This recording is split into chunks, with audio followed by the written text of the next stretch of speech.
Hello hi welcome to my channel FSO aspirant Radha.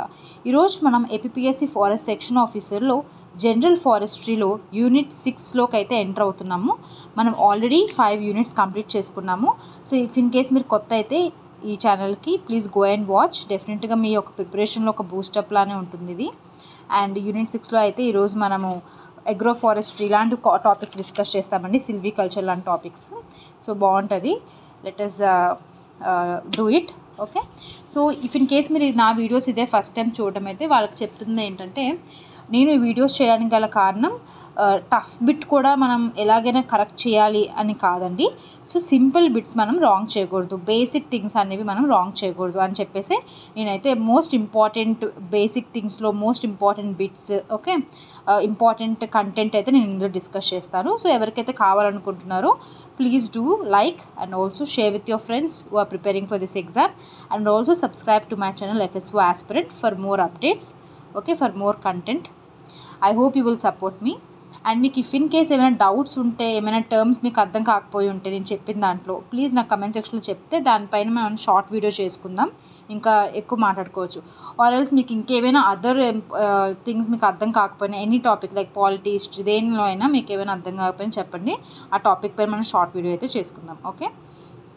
So ఈరోజైతే మనం unit 6 గురించి మాట్లాడదామండి. ఫాస్ట్గా కంప్లీట్ చేసేద్దాం ఇది. So definition principles of general forestry గురించి అడిగారు. జనరల్ సిల్వికల్చర్ గురించి అడిగారు. సో మనం ఏం చేయాలంటే ఫస్ట్ సిల్వికల్చర్ గురించి డిస్కస్ చేద్దాం. సిల్విక్స్ అంటే ఏంటి? ఫస్ట్ ఆఫ్ ఆల్ ట్రీస్ గురించి చదివితే దాన్ని మనం సిల్విక్స్ అని అంటాం. ఓకే. ట్రీస్ గురించి చదవడమే కాకుండా ట్రీస్ని ఎలా గ్రో చేయాలి, ఎలా ప్రొటెక్ట్ చేయాలి, ఓకే, ఎలా మేనేజ్మెంట్ చేయాలి, ఎలా హార్వెస్ట్ చేయాలి, మళ్ళీ వాటిని ఎలా మనం రీజనరేట్ చేయాలి, మొత్తం గ్రోయింగ్ ప్రాసెస్ అంతా కూడా సిల్వికల్చర్ అని అంటామండి. ఇది సింపుల్ డెఫినేషన్ అనమాట, అంతకుమించి ఏం లేదు. ఓకే. సిల్విక్ అంటే ట్రీ అని అయితే గుర్తుపెట్టుకోండి. And then next important thing principles of general silviculture అని అడిగారు. అవునా? సో ప్రిన్సిపల్స్ గురించి ఏంటంటే లైక్ జనరల్ ప్రిన్సిపల్స్ అండి ఇవి కూడా.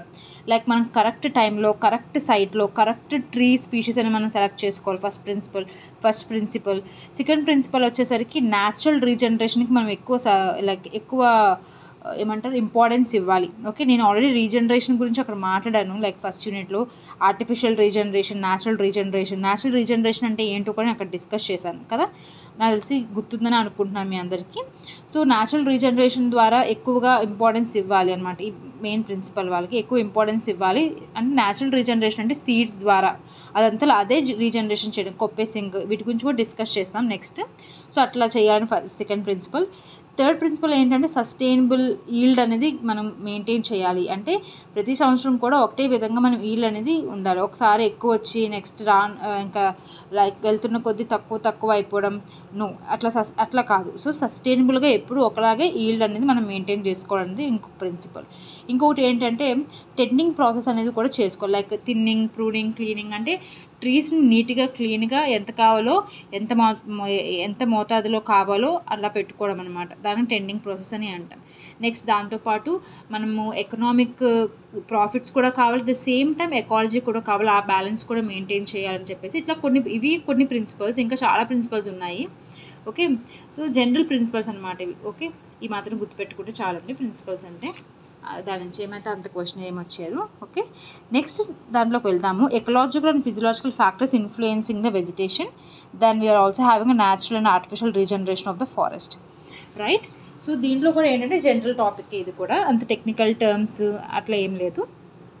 సో మనకి ఎకలాజికల్ ఫ్యాక్టర్స్ అంటే ఏంటండి? లైక్ ఎకాలజీకి సంబంధించి అంటే ఎక్స్టర్నల్ ఫ్యాక్టర్స్ ఏమొస్తాయి? క్లైమేట్, సాయిల్, అక్కడ ఉన్న ల్యాండ్ యొక్క టోపోగ్రఫీ, ఓకే, లైట్, వాటర్, ఇవన్నీ కూడా మనకి ఎకలాజికల్ అని వస్తుంది. సాయిల్ గురించి మనకు ఒక పదం ఉంటుంది. సాయిల్ ఫ్యాక్టర్స్ని మనం ఎడాఫిక్ ఫ్యాక్టర్స్ అని కూడా అంటాం. ఈ టర్మ్ అయితే గుర్తుపెట్టుకోండి. సో క్లైమేట్ ఎలా ఎఫెక్ట్ చేస్తుంది? మనం సేమ్ అండి, మనం ఆల్రెడీ చదువుకున్న ఫ్యాక్టర్స్ ఎఫెక్టింగ్ ఆఫ్ ఏమంటారు, స్టార్టింగ్లో ప్లాంట్ సైన్స్లో కూడా చదువుకున్నాము ఫ్యాక్టర్స్ ఎఫెక్టింగ్లో. అండ్ డిఫరెంట్ నాకు బాగా గుర్తు, మనం ఆల్రెడీ చదువుకున్నాం ఇలాంటి ఫ్యాక్టర్స్. రూటింగ్, లేయరింగ్ దగ్గర కూడా ఫ్యాక్టర్స్ చదువుకున్నాం. సేమ్ ఫ్యాక్టర్స్ అక్కడ ఎట్లా ప్లాంట్కి ఎఫెక్ట్ చేస్తుంది, ఇక్కడ కూడా ఫారెస్ట్ అంటే ఇవి కూడా ట్రీస్, ప్లాంట్సే కాబట్టి వీటికి కూడా సేమ్ అలానే మనకి ఎఫెక్ట్ ఉంటుంది. ఓకే. క్లైమేట్లో మనకి ఏమొస్తాయి? రెయిన్ఫాల్, టెంపరేచర్, హ్యూమిడిటీ, వీటి బట్టి కూడా మనకి ట్రీస్ అనేవి ఎలా గ్రో అవుతాయి ఏంటనేది దాని యొక్క లైక్ అయితే ఎఫెక్ట్ ఉంటుంది కదా, అట్లనే సాయిల్ యొక్క texture, structure, soil pH, soil salinity వీటి బట్టి కూడా మనకి ట్రీస్ ఎలా గ్రో అవ్వాలనేది డిపెండ్ అయి ఉంటుంది. ఇలా నెక్స్ట్ టోపోగ్రఫీలో అంటే సాయిల్ ఇరోజన్ అనేది డిపెండ్ అయి ఉంటుంది. దాన్ని బట్టి మనకి ఫెర్టిలిటీ లెవెల్స్ ఉంటాయి, దాన్ని బట్టి మనకి ట్రీ ఎలా గ్రో అవ్వాలనేది ఎఫెక్ట్ అయి ఉంటుంది. సో అట్లనే లైట్, వాటర్, ఫైర్ ఇవన్నీ కూడా ఉంటాయండి.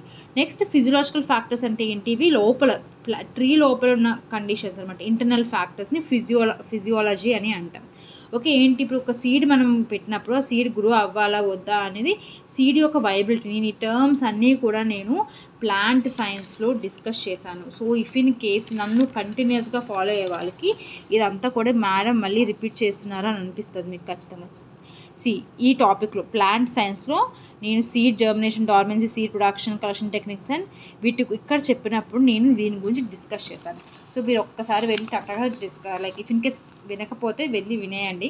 సో ఈజీగా ఉంటుంది. సో నేను అక్కడ seed viability, seed dormancy, germination capacity, seed vigour, coppicing వీటి గురించి అన్నిటి గురించి డిస్కస్ చేశాను. కోపెసింగ్ గురించి చెప్పలేదు, ఇక్కడ చెప్తాను. సో వీటి గురించి అయితే నేను డిస్కస్ చేశానండి. So please go and watch. So ఆ ఫ్యాక్టర్స్ పైన మనకి ఫిజియాలజీ అనేది డిపెండ్ అయి ఉంటుంది. ఓకే, సో మనకి ఫోటోబ్లాస్టిక్ అనే పదం అయితే అక్కడ నేను చెప్పలేదు, బట్ ఇక్కడ నేను చెప్పాలనుకుంటున్నాను, ఎందుకంటే ఈ టర్మ్ అయితే గుర్తుపెట్టుకోండి. ఫోటోబ్లాస్టిక్ అంటే ఒక సీడ్ జర్మినేట్ అవ్వాలి అంటే సాయిల్లో పెట్టాక నేను అక్కడ ఏం చెప్పాను, లైక్ ఆక్సిజన్ కావాలి, లైట్ కావాలి, వాటర్ కావాలని చెప్పాను. కొన్ని వాటికి మాత్రము ఈవెన్ లైట్ కూడా కావాలి. Okay, not just temperature, oxygen and water, but light కూడా కావాలి. సో అలాంటి వాటిని మనం ఫోటోబ్లాస్టిక్ సీడ్స్ అని అంటాం. ఓకే, అదొకటి గుర్తుపెట్టుకోండి. సో నెక్స్ట్ మనకి they asked you about like regeneration గురించి అడిగారు కదా, న్యాచురల్ అండ్ ఆర్టిఫిషియల్ రీజనరేషన్ గురించి అడిగారు. సో వాటి గురించి కూడా చూద్దాం. వీటి గురించి కూడా నేను ఆల్రెడీ డిస్కస్ చేశాను. సో ఇక్కడ జస్ట్ ఒక స్లైట్గా ఒక వ్యూ అయితే ఇస్తాను. న్యాచురల్ రీజనరేషన్ అంటే ఏంటి, న్యాచురల్గా ప్లాంట్ తనంతలు తనే రీజనరేట్ చేయడం, తనంతలు తానే ఫారెస్ట్ అది లైక్ ట్రీస్ని తనంతలు తానే మళ్ళీ పుట్టించుకోవడం అనమాట. What you can say propagate చేసుకోవడం, కరెక్ట్ పదం. ఓకే, లైక్ ఎలా చేసుకోవచ్చు, సీడ్స్ ద్వారా చేసుకోవచ్చు. బెస్ట్ ఎగ్జాంపుల్ పైన్ అనేది జిమ్నోస్పర్మా, యాంజియోస్పర్మా చెప్పండి, ప్లాంట్ సైన్స్లో మనం డిస్కస్ చేసాం, ప్లాంట్ కింగ్డమ్లో. ఓకే, సో మీరు ఖచ్చితంగా నాకు కమెంట్ సెక్షన్లో పైన్, PINE పైన్ అనేది ఏంటి, అది సీడ్స్ ద్వారా మాత్రమే న్యాచురల్ రీజనరేషన్ చేయగలదు. Okay, so pine is gymnosperma, angiosperma, pteridophyta, bryophyta నాకు కమెంట్ సెక్షన్లో చెప్పండి. ఓకే, నెక్స్ట్ కొప్పేస్ అంటే ఏంటంటే మనం ఒక ట్రీని కట్ చేసినాక మళ్ళీ ఆ ట్రీ అనేది ఆ స్టంప్ ఏదైతే ఉండిపోతుందో దాని నుంచి మళ్ళీ పక్క నుంచి షూట్స్ అనేవి వస్తాయి అన్నమాట. అంటే మళ్ళీ అది గ్రో అవుతుంది, మనం కట్ చేసినా కూడా మళ్ళీ అది గ్రో అవుతుంది. ఆ కెపాసిటీని మనం కొప్పేసింగ్ అని అంటాం. బెస్ట్ ఎగ్జాంపుల్ మనకి టేక్. మీరు టేక్ చెట్టు ఒకసారి కొడితే మనకి ఏమంటారు రూట్ వరకు సాయిల్ వరకు మనం దాన్ని కట్ చేసేస్తే కొన్ని రోజుల తర్వాత చూడండి దాని పక్క నుంచి చిగుళ్ళు పుట్టుతాయి అన్నమాట, కొమ్మలు వస్తాయి. అదే అలా వదిలేస్తే మళ్ళీ ఒక సెట్ అయిపోతుంది, దాన్ని కొప్పేసింగ్ అని అంటాం. Okay, examples teak, sal, eucalyptus, casuarina ఇవన్నీ కూడా కొప్పేసింగ్కి best examples. Next root suckers అనేవి నేను అక్కడ మనం ప్లాంట్ ప్రాపగేషన్లోని ప్లాంట్ సైన్స్లో ఇవన్నీ డిస్కస్ చేసామండి. సో మనం అందుకే స్టార్టింగ్ అని కరెక్ట్గా మనం నేర్చుకుంటే అదే పదాలు వస్తాయి, అవే చదువుతూ ఉంటాం, కొంచెం మారుతాయి అంతే. Same things we will study year also. So అక్కడ రూట్ సక్కర్స్ గురించి లైక్ రన్నర్స్ గురించి, ఆఫ్సెట్స్ ఇవన్నీ డిస్కస్ చేసాం. ఓకే, సో ఇక్కడ రూట్ సక్కర్స్కి బెస్ట్ ఎగ్జాంపుల్ బ్యాంబూ ఉంటుంది, బెర్ర్ ఉంటుంది, టామరిన్ ఇవన్నీ కూడా న్యాచురల్ రీజనరేషన్ రూట్ సక్కర్స్ కూడా. సో డైరెక్ట్గా అడగవచ్చు లైక్ కొప్పెసింగ్ అనేది న్యాచురల్, ఆర్టిఫిషియల్ అనేసి. So coppicing is a natural regeneration method. So ఆర్టిఫిషియల్లో ఏంటంటే మనం వెళ్ళి సీడ్స్ సో చేస్తాం, సోయింగ్ మెథడ్, లేదంటే మనం వెళ్ళి ఒక నర్సరీ మెయింటైన్ చేసి, ఇప్పుడు మెయిన్గా చిల్లీస్ అలాంటివి అలాగే కదా నర్సరీలో పెడతారు, తర్వాత మనం పొలంలో మెయిన్ ఫీల్డ్లోకి మనం ట్రాన్స్ప్లాంటేషన్ చేస్తాం. సో నర్సరీ గ్రోయింగ్ చేసి అట్లా చేస్తే వాటిని ఆర్టిఫిషియల్ మెథడ్స్ కింద వస్తాయి. దానికి examples bamboo, acacia, teak, eucalyptus, casuarina same ఎగ్జాంపుల్సే వస్తాయండి. ఓకే, అంతేనండి, దీని గురించి పెద్దగా తెలుసుకోవాల్సింది ఏం లేదు. నేను అనుకోవడం ఏంటంటే మనకి మెయిన్గా క్వశ్చన్స్ అనేవి ఈ ఎకనామిక్ ఇంపార్టెన్స్ ఆఫ్ ఫారెస్ట్ ఉన్నాయి కదా, ఇవి దీని మీద పడతాయేమో అనిపిస్తుంది. చాలా ఇచ్చాడు కదా, లైక్ స్పెసిఫిక్గా వాడు మెన్షన్ చేశాడు కదా. సో ఖచ్చితంగా మనం అయితే పెట్టుకుందాము. Let us go. Acacia sundra. First నేనైతే లైక్ చదివినప్పుడు మోస్ట్ ఇంపార్టెంట్ ఏవైతే ఉన్నాయో నేను వాటిని కొంచెం స్టార్ మార్క్ పెట్టుకున్నాను. మీరు కూడా రాసుకోండి ఎక్కడైనా, ఒకవేళ మీకు తెలియకపోతే. తెలిస్తే వెళ్ళండి కూడా ఒక రివిజన్లా ఉంటుంది మీకు. Okay, so first one is acacia sundra. Acacia sundra ఏంటంటే మెయిన్గా టింబర్కి యూజ్ చేస్తాం. మెయిన్గా అగ్రికల్చర్ ఇంప్లిమెంట్స్ ఉంటాయి కదండి, లైక్ ప్లవ్ అలాంటివి. సో మెయిన్గా వాటిని తయారు చేయడానికి అయితే మనం ఈ అకేషియా ట్రీని అయితే యూజ్ చేస్తాం. దాంతోపాటు మనకి ఫ్యూయల్గా కూడా యూజ్ చేస్తాం, టానిన్స్కి కూడా ఉపయోగిస్తాం. Then acacia nilotica. So acacia sundra is different, nilotica is different. దీన్నే బబుల్ అని కూడా అంటాం. సో బబుల్ గమ్, ఓకే, దెన్ టానిన్స్, వీటికి బాగా ఈ ట్రీ అయితే యూజ్ చేస్తాం. దీంతోపాటు టింబర్ కూడా యూజ్ చేస్తారు, బట్ మెయిన్గా మనకి టానిన్స్కి బెస్ట్ ఎగ్జాంపుల్ అంట. ఓకే, దాంతోపాటు ఫ్యూయల్కి అయితే ఎక్సలెంట్ అనమాట, చాలా బాగా దానికి ఆ క్యాలరిఫిక్ వాల్యూ అనేది బాగుంటుంది. సో దీన్ని ఫ్యూయల్ కింద ఎక్కువగా యూజ్ చేస్తాం. నెక్స్ట్ వచ్చేసరికి మనకి నెక్స్ట్ ఇచ్చిన ప్లాంట్ పేరు ఏంటండి? ఆల్బిజియా లెబెక్. ఆల్బిజియా లెబెక్ని మనం సిరిస్ అని కూడా అంటాం, దీన్ని విమెన్ టంగ్ ట్రీ అని కూడా అంటాం. ఇదేంటంటే మెయిన్ పర్పస్ ఆల్బిజియా లెబెక్ అనేది టింబర్కి యూజ్ చేస్తాము. దాంతోపాటు అది లైక్ చాలా పెద్దగా గ్రో అయ్యి పెద్ద క్యానిపీ వస్తుంది కాబట్టి రోడ్డు పక్కన కూడా వేసుకుంటారు రెవెన్యూ ట్రీస్ కింద. సో షేడ్ కింద కూడా యూజ్ చేస్తారు కాబట్టి షేడ్ ట్రీస్ అని కూడా అంటాం. ఫోడర్ కూడా అంటే దాని ఆకులు అనేవి మనకి మేకలు అవి తింటాయని, సో ఫోడర్ కింద కూడా ఉపయోగిస్తారు. నెక్స్ట్ ఆల్బిజియా ప్రోసిరా, ఓకే, వైట్ సిరిస్ అంటాం. ఇది మెయిన్గా టింబర్ అండ్ ఫ్యూయల్ కూడా యూజ్ చేస్తారు, నైట్రోజన్ ఫిక్సింగ్ కూడా దానికి ఉంది. నెక్స్ట్ ఇంకొకటి యాంథోసెఫాలస్ కడంబా. ఇది మెయిన్గా ఏంటంటే దాని టింబర్ అండి, సాఫ్ట్ వుడ్ అనమాట ఇది. సో సాఫ్ట్ వుడ్ వల్ల ఇది ప్లైవుడ్కి, వెనియర్ దానికి అలాంటి ఇండస్ట్రీలో ఎక్కువగా యూజ్ చేస్తారు. అండ్ మ్యాచ్ స్టిక్, పెన్సిల్స్ ఇవన్నీ కూడా ఈ యాంథోసెఫాలస్ కడంబా నుంచే యూజ్ చేస్తారు. సో ఇది హార్డ్ కాదు కాబట్టి, సాఫ్ట్ కాబట్టి మనం ఎక్కువగా ప్లైవుడ్కి యూజ్ చేస్తారు, అది గుర్తుపెట్టుకోవాలి. నెక్స్ట్ మనకి యాక్సిల్ వుడ్ అని చెప్పేసి అంటారు. దీన్ని ఆ పేరు ఏంటంటే అనోజిసిస్ లాటిఫోలియా. ఇది కూడా ఏంటంటే ఎక్కువగా టానిన్స్ అండ్ టింబర్ అయితే హార్డ్ టింబర్ ఇది. అందువల్ల మనము ప్లైవుడ్ వెనీర్ కాకుండా, ప్లైవుడ్ ఇండస్ట్రీస్ కాకుండా అగ్రికల్చర్ ఇంప్లిమెంట్స్, ఈవెన్ కార్ట్ యాక్సిల్స్కి, ఆ కార్ట్ వీల్స్ ఇవన్నీ కూడా మనకి ఈ యాక్సిల్ వుడ్ నుంచి మనకి దానికి మనము అయితే యూజ్ చేస్తాం. సో యాక్సిల్ వుడ్నే మనము ఆ పేరు ఎలా వచ్చిందంటే బికాస్ ఎక్కువగా కార్ట్ యాక్సిల్స్ని తయారు చేయడానికి ఉపయోగిస్తారు కాబట్టి దానికి ఆ పేరు కూడా అలా వచ్చిందండి. ఓకే, దాంతోపాటు గట్టి గమ్ అని చెప్పి ఒకటి ఉంది, అది అండ్ ఫోడర్ కూడా ఉపయోగిస్తారు. అజాదిరెక్టా ఇండికా అంటే అది ఏంటంటే మనకి చాలా కామన్గా తెలిసింది వేప చెట్టు అండి. అజాదిరెక్టా ఇండికా అంటే వేప చెట్టు, బయోపెస్టిసైడ్. అసలు దేనికి ఉండదు, ఆ బయోపెస్టిసైడ్ ప్రాపర్టీ ఉన్న ట్రీ, మెయిన్ ఇంపార్టెంట్ ట్రీ అయితే అజాదిరెక్టా ఇండికా అంటే వేప చెట్టు. ఓకే, దీని యొక్క ఆయిల్ సీడ్స్ నుంచి వచ్చే ఆయిల్ కూడా ఇంపార్టెన్స్ ఉంది, టింబర్కి ఉపయోగిస్తారు, మెడిసినల్ యూజెస్ కూడా ఉన్నాయి. నెక్స్ట్ బ్యాంబూ అంటే వెదురు చెట్టు. బ్యాంబూ అనేది పూర్ మ్యాన్స్ టింబర్ అని కూడా అంటారు, అండ్ టింబర్కి ఒక సబ్స్టిట్యూట్లో ఉంటుంది. సో ఆ పూర్ మ్యాన్స్ టింబర్ అంటే బ్యాంబూ, అది కింగ్ ఆఫ్ టింబర్ అనుకోండి టేక్. ఓకే, దీంతోపాటు బ్యాంబూని ఎక్కువగా మనకి పేపర్ ఇండస్ట్రీలో కూడా ఉపయోగిస్తారండి, హ్యాండ్ క్రాఫ్ట్స్కి వాటికి కూడా చేస్తూ ఉంటారు కదా ట్రైబ్స్. సో ఈవెన్ ఫుడ్గా నార్త్ ఈస్టర్న్ వాళ్ళు బ్యాంబూ షూట్స్ని కూడా వండుకొని తింటారు. సో ఫుడ్ కింద కూడా దాన్ని ఉపయోగిస్తారు బ్యాంబూ అనేది. ఓకే, సో అంటే అన్నీ ఒకలాగా ఉంటాయి, బట్ మనం ఎక్కువసార్లు చదివితే మనకి దాంట్లో ఉన్న ఇంపార్టెంట్ పాయింట్ అయితే మనకు గుర్తొస్తుంది. ఓకే, అజాదిరెక్టా ఇండికా అనగానే వేప చెట్టు, బయోపెస్టిసైడ్. బ్యాంబూ అనగానే poor man's timber and also paper ఇండస్ట్రీస్కి చాలా ఉపయోగపడుతుంది. ఆల్బిజియా లెబెక్ అనగానే మెయిన్గా timber purpose. Okay, acacia sundra కూడా టింబర్, అగ్రికల్చర్ ఇంప్లిమెంట్స్ అన్నీ చేస్తూ ఉంటారు. నెక్స్ట్ ఇంపార్టెంట్ స్పీషీస్ వచ్చేసరికి బ్యూటియా మోనోస్పర్మా. దీనికి ఇంకో పేరు ఫ్లేమ్ ఆఫ్ ఫారెస్ట్ అని కూడా అంటారు. ఓకే, సో దీని పువ్వులు ఏవైతే ఉంటాయో మంచి ఆరెంజ్ బ్రైట్ కలర్లో ఉంటాయండి. సో ఆరెంజ్ డై అనేది దీని నుంచి ప్రొడక్షన్ అనేది వస్తుంది. సో ఖచ్చితంగా గుర్తుపెట్టుకోండి, డై ప్రొడక్షన్ అంటే మనకి బ్యూటియా మోనోస్పర్మా. అండ్ మనకి లక్క అని అంటారు కదండి, సో దానికి హోస్ట్ కూడా, అంటే ఈ చెట్టు మీద ఆ పురుగులు కూడా వచ్చి ఆ లక్కని తయారు చేసుకుంటాయి. దాంతోపాటు దీని నుంచి వచ్చే గమ్ని మనం బెంగాల్ కీనో అని కూడా అంటారు, వాళ్ళు ఎక్కువగా యూజ్ చేస్తారు. అండ్ ఈ గమ్కి మెడిసినల్ ప్రాపర్టీస్ కూడా ఉన్నాయి, అండ్ ఫోడర్ అండ్ ఫ్యూయల్ కూడా దీన్ని ఉపయోగిస్తారు. నెక్స్ట్ క్యాజురినా అంటే సరివిడి చెట్టు.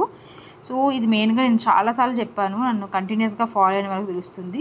ఇది కోస్టల్ ఏరియాలో అక్కడున్న శాండ్ ఉన్న సాయిల్ని స్టెబిలైజేషన్ చేయడానికి ఉపయోగిస్తారు, షెల్టర్ బెల్స్ కింద ఉపయోగిస్తారు అని చెప్పాను చాలాసార్లు. అండ్ దీని యొక్క టింబర్ని మెయిన్గా మనకి అగ్రికల్చర్లోని ఉపయోగిస్తారండి. అండ్ మెయిన్గా కన్స్ట్రక్షన్స్లో పోల్స్ కింద వాటి కింద దీన్ని ఎక్కువగా ఉపయోగిస్తారు. అండ్ ఇంకో ఇంపార్టెంట్ పాయింట్ ఏంటంటే ఇది non leguminous plant, but nitrogen అనేది ఫిక్స్ చేస్తుంది. ఎవరి వల్ల చేస్తుందంటే ఫ్రాంకియా అనే ఒక ఫంగై వల్ల చేస్తుందండి, ఖచ్చితంగా గుర్తుపెట్టుకోండి. Okay, then dalbergia sissoo. ఇదేంటంటే టింబర్ చాలా ఇంపార్టెంట్, చాలా హార్డ్గా ఉంటుంది, చాలా స్ట్రాంగ్గా ఉంటుంది దీని ఒక టింబర్. సో ఇది మెయిన్గా దానివల్ల ఏంటంటే ప్రీమియం ఫర్నిచర్ అనేది అంటే మంచి క్వాలిటీ ఫర్నిచర్, వాల్యూ చేసే ఫర్నిచర్ అనేది ఈ యొక్క మనం డాల్బర్జియా సిస్సో నుంచే మనం చేసుకుంటాము. అండ్ బోట్స్ అవి కూడా దీని నుంచి తయారు చేస్తారండి. దీంతోపాటు సాయిల్ కన్జర్వేషన్కి అండ్ ఫ్యూయల్ ఫోడర్కి అన్నిటికీ ఉపయోగపడుతుంది. రూట్ సక్కర్స్ ద్వారా ఇది మనకి న్యాచురల్ రీజనరేషన్ జరుగుతుంది. అండ్ చార్కోల్ అనేది కూడా చాలా వాల్యుబుల్, దీని నుంచి వచ్చే చార్కోల్ కూడా. నెక్స్ట్ ఎంబ్లికా అంటే ఉసిరి చెట్టు. సో ఉసిరి చెట్టు అనగానే మనకి విటమిన్ సి గుర్తు రావాలి. అండ్ దాని ఫ్రూట్స్ ఎడిబుల్ ఉంటాయి అండ్ ఎరిడ్ ఏరియాస్లో ఎక్కువగా గ్రో చేస్తారు. ఎరిడ్ అంటే మనకు వర్షపాతం తక్కువగా డ్రైగా ఉన్న ఏరియాస్ని అరిడ్ ఏరియాస్ అని అంటాం. దెన్ యూకలిప్టస్లో ఏంటంటే మెయిన్గా బ్యాంబూ లాగా ఇది కూడా పేపర్ ఇండస్ట్రీకి చాలా ఇంపార్టెంట్. అండ్ ఆల్సో దీని యొక్క నెగిటివ్ పాయింట్ ఏంటంటే సాయిల్ ఎగ్జాషన్ చేస్తుంది, అంటే వాటర్ చాలా ఎక్కువ కావాలి, సో గ్రౌండ్ వాటర్ని తగ్గించేస్తుంది, న్యూట్రియన్స్ అన్నిటిని కూడా తీసేసుకుంటుంది. సో నెక్స్ట్ ఏదైనా క్రాప్ వేసుకుందామన్నా అక్కడ బతికే అవకాశం ఉండదు. అండ్ దీనికి ఒక చెత్త ప్రాపర్టీ ఉంది, అదేంటంటే ఎల్లోపతి అండి. ఎల్లోపతి అంటే ఇది ఒక కొన్ని కెమికల్స్ని రిలీజ్ చేస్తుంది, దానివల్ల ఆ సాయిల్ అంటే దాని కింద ఇంక ఏ మొక్క కూడా లైక్ గ్రో అవ్వలేదు, అంటే అవి టాక్సిక్ అనమాట, వెరీ హార్మ్ఫుల్ కెమికల్స్. అందుకే వాటిని మనం ఎల్లోపతి అంటాం. సో ఎలిలో అంటే కెమికల్స్ అనమాట, ఆ కెమికల్స్ రిలీజ్ చేయడం వల్ల అక్కడ ఇంకే క్రాప్ కూడా గ్రో అవ్వలేదు. ఓకే, దాంతోపాటు మనకి దాని యొక్క లీవ్స్ నుంచి ఎసెన్షియల్ ఆయిల్స్ అనేవి వస్తాయి. టింబర్ సబ్స్టిట్యూట్ కింద ఉపయోగించవచ్చు అండ్ ఫ్యూయల్ కింద కూడా యూజ్ చేస్తాం. నెక్స్ట్ జెమిలీనా ఆర్బోరియా. దీని టింబర్ కొంచెం లైట్గా ఉంటుంది, అందుకే ఎక్కువగా ప్లైవుడ్ ఇండస్ట్రీస్లో మనకు ఎక్కువగా యూజ్ చేస్తాం. దెన్ ఇంకో ఇంపార్టెంట్ వచ్చేసరికి ఆర్డ్వికియా. ఇది ఏంటంటే దీని టింబర్ చాలా గట్టిగానే ఉంటుంది కాబట్టి కార్ట్ వీల్స్ అండ్ స్లీపర్స్, అంటే మనకి రైల్వే ట్రాక్ల మీద ఉంటాయి కదండి, మధ్యలో వేస్తారు. సో రైల్వే స్లీపర్స్ కింద కూడా ఉపయోగించే ఇంపార్టెంట్ క్రాప్. అండ్ దీనిలో ఉన్న ఇంకో ఇంపార్టెంట్ ఏంటంటే ఫైబర్. సో దీనివల్ల రోప్స్ అలాంటివి కూడా ఈ చెట్టు నుంచి చేయవచ్చు. ఫోడర్ కూడా తీస్తారు, డ్రై ఏరియాస్లో ఎక్కువగా మనకి దీన్ని వేస్తూ ఉంటారు. దెన్ అదర్ ఇంపార్టెంట్ ట్రీ వచ్చేసరికి బెండ్ టీక్ ఆర్ దాన్నే మనం లాగర్స్ట్రోమియా అని కూడా అంటాం. ఇది కూడా ఎక్కువగా టింబర్ కింద ఉపయోగిస్తాం అండ్ టేక్కి ఒక సబ్స్టిట్యూట్గా ఉంటుందన్నమాట. అండ్ దీని నుంచి కూడా కన్స్ట్రక్షన్కి, ఫర్నిచర్కి, ఓకే, ఈవెన్ ప్లైవుడ్ వాటికి కూడా దీన్ని అయితే యూజ్ చేస్తారండి. ఇంకోటి ఏంటంటే గ్లాస్లో pterocarpus marsupium, pterocarpus santalinus and santalum album. Okay, I hope మీకు అర్థమవుతుందని. థీరోకార్పస్ శాంతలినిస్, శాంతాలం ఆల్బమ్, ఇంకోటి ఏంటి pterocarpus marsupium. Okay fine. So ఈ మూడు అయితే ఒకసారి కంపేర్ చేసి చదువుకుంటే మనకు బాగా గుర్తుంటుంది. సో థీరోకార్పస్ మార్సుపులం ఏంటంటే ఇండియోకినో ట్రీ అని అంటాం. దీని మెయిన్ ఇంపార్టెంట్ థింగ్ ఏంటంటే మెడిసినల్ వాల్యూస్ అండి. ఓకే, బయోపెస్టిసైడ్ ప్రాపర్టీస్ ఉంటుంది ఎవరు, నీమ్, అజాదిరక్ట ఇండికా, వేప చెట్టు అని చెప్పాం. థీరోకార్పస్ మార్సుపులంకి ఏంటంటే మంచి ప్రాపర్టీస్ లైక్ డయాబెటీస్ని కానీ, కార్డియో థింగ్స్ కానీ, అవన్నిటికీ కూడా మంచి మెడిసినల్ వాల్యూస్ ఉన్న చెట్టు అనమాట థీరోకార్పస్ మార్సుపులం. దాంతోపాటు దీని టింబర్ చాలా హార్డ్గా కూడా ఉంటుంది. దీని నుంచి వచ్చే గమ్ని కీనో గమ్ అని అంటాం. అదే థీరోకార్పస్ శాంతలినస్ అంటే మనకి అది ఉంది కదండి, పుష్ప మూవీ అంతా దీని చుట్టూరే తిరుగుతుంది, దానే రెడ్ శాండిల్ వుడ్ అని కూడా అంటాం, ఎర్ర గంధపు చెక్క ఏమంటారు అది అనమాట. సో ఇదేంటంటే చాలా వాల్యూ టింబరు, చాలా కాస్ట్లీ టింబర్ కూడా, అండ్ ఎండిమిక్ స్పీషీస్ ఇది. దీని ఐయూసిఎన్ స్టేటస్ ఏంటో నాకు కమెంట్ సెక్షన్లో చెప్పాలి. ఓకే, అండ్ దీనికంటూ కొన్ని మెడిసినల్ యూజెస్ కూడా ఉన్నాయి. దెన్ శాంతాలం ఆల్బమ్ అంటే జనరల్ చందనం అని చెప్తాం కదండి, దాన్నే శాండిల్వుడ్ అనమాట. దీని యొక్క మెయిన్ ప్రాపర్టీ ఏంటంటే అరోమేటిక్, అందుకే దీన్ని సోప్స్లో కానీ, పర్ఫ్యూమ్స్లో కానీ, ఆయిల్స్లో అన్నింటిలో కూడా యూజ్ చేస్తారు దీన్ని. ఇది ఒక ఎమీ parasite or semi parasite tree అండి. ఓకే, సో దీని గురించి అయితే అర్థమైంది కదా. దెన్ టెక్టోనా గ్రాండిస్, దీని గురించి తెలుసుకోవాల్సింది ఏంటి, అసలు టింబర్ అంటేనే టేక్ అనమాట. So it is called as king of timber. Then terminalia, ఇది మెయిన్గా టానిన్స్ మెయిన్గా ఏంటంటే కూడా చెప్తున్నాం కదా, టానిన్స్ అంటే లెదర్ ఉంటుంది కదా, లెదర్ తయారు చేయడానికి ఉపయోగిస్తారు దీన్ని. ఓకే, అండ్ మనకి ఈవెన్ రైల్వే స్లీపర్స్కి వాటికి కూడా టెర్మినేలియా అనేది యూజ్ చేస్తారు. దెన్ టామరిండస్ అంటే చింతపండు. సో ఇది ఒక హార్డ్వుడ్, మెడిసినల్ ప్రాపర్టీస్ ఉన్నాయి, అగ్రోఫారెస్ట్లో కూడా ఉపయోగిస్తారు. అండ్ ఫ్రూట్ అనేది మనం యూజ్ చేస్తాం కదా ఫుడ్ కింద, ఇది అదనమాట. సో ఐ హోప్ ట్రీస్ అన్నీ అయితే నేను ఇక్కడ ఇచ్చిన మెన్షన్ చేసిన ట్రీస్ అన్నిటిలో అయితే ఇంపార్టెన్స్ నేను డిస్కస్ చేశానండి. సో మీకు ఇంకేమైనా అర్థం కాకపోతే కమెంట్ సెక్షన్లో అడగండి. సో నేనైతే క్లారిఫై చేస్తాను. I hope this is useful for you. If you like this video, please like the video and share with your friends who are preparing for this exam. At the same time, subscribe to my channel FSY Aspirant Radha. Thank you for supporting me, and I hope we will do well. అన్నీ మిగతావి కూడా మనం ఫాస్ట్గా complete చేసుకుని revision programme ఒకటి చేసుకుందాము, revision చేద్దాము already చెప్పిన వాటన్నిటిని. అండ్ ఆల్సో చాలా ప్లాన్స్ ఉన్నాయి, బట్ టైం అయితే తక్కువ ఉంది. చూద్దాము ఎంత వీలుంటే అంత చేయడానికి అయితే నేను ట్రై చేస్తానండి. I hope it is useful, కొంతమందికి అనేది యూస్ఫుల్ అవుతుందని అనుకుంటున్నాను. అండ్ దీంతోపాటు ఇది మంచిగా రివిజన్ చేస్తూ కూడా ఇంకేమైనా సోర్సెస్ ఉంటే రిఫర్ చేసుకొని ఒక చిన్న క్రిస్పీ నోట్స్ అయితే ప్రిపేర్ చేసుకొని ఎక్కువ రివిజన్ చేసుకోండి. I hope it is useful, and thank you once again.